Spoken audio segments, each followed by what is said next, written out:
Je sais plus... qui disait entre l'amour et l'amitié, il n'y a qu'un lit d'écart. Je sais plus si c'est de moi ou de Marcel Proust. Je pense que c'est Marcel.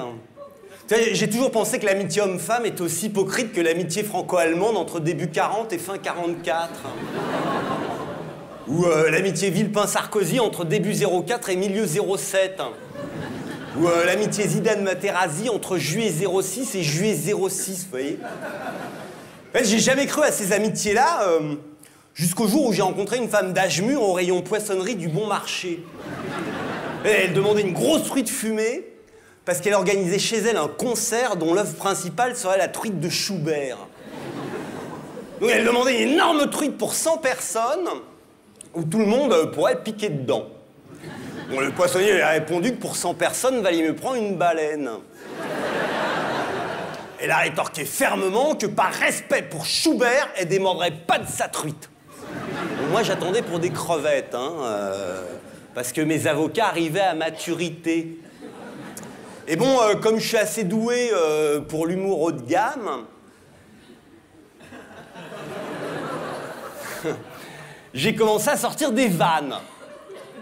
Vous savez que quand une truite pète dans l'eau, ça fait des bulles? Bon, comme elle habitait à 800 mètres carrés dans le 16e et n'était pas habituée à ce genre d'humour, ça l'a carrément pliée par terre. Donc elle me dit, écoutez, venez chez moi, j'organise un concert privé de Schubert, et après je vous fais une petite collation.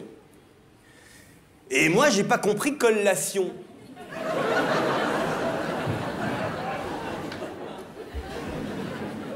Donc je dis,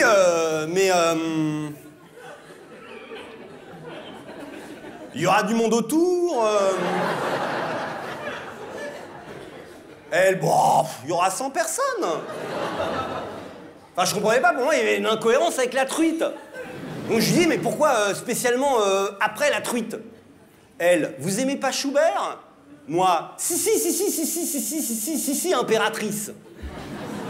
En fait, j'essayais de la maintenir dans l'hilarité pendant que mon ordinateur interne cherchait son Acrobat Reader. Donc, elle continue son discours. Vous savez, moi, je fais ça depuis 10 ans, ils sont tous ravis. Et là, le poissonnier nous sort de ce duel improbable. J'en tiens une grosse pour votre collation. En fait, c'est là que j'ai compris pourquoi aujourd'hui on disait plutôt apéritif dînatoire.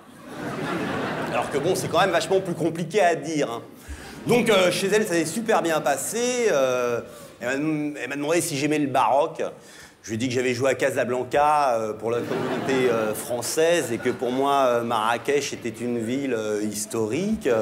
Enfin, j'essayais de lui montrer qu'en géographie, j'étais pas nul. D'ailleurs, elle a rien dit, admirative. Et finalement, on avait gardé une profonde amitié parce que ça l'a énormément touchée que je puisse être aussi ému à l'idée qu'elle me fasse une collation. Elle m'a dit, les autres hommes, vous leur proposez une collation, ils font par cool. Vous avez reçu l'idée avec une immense gratitude. Donc, vous voyez, si on a encore parmi vous qui se demandent si une sincère amitié homme-femme est authentiquement possible, cette histoire est bien la preuve que c'est possible. Enfin, pas avec moi, mais c'est possible.